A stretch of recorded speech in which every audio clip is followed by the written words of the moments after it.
Dikisahkan sebuah burung beo mengalami stres yang berkepanjangan yang mengakibatkan bulu di seluruh tubuhnya mengalami kerontokan.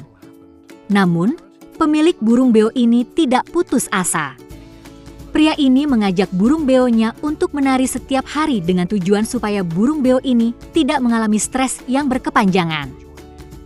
Hari demi hari dilalui, hingga pada akhirnya bulu pada burung beo ini bisa kembali tumbuh dan akhirnya menutupi seluruh tubuhnya.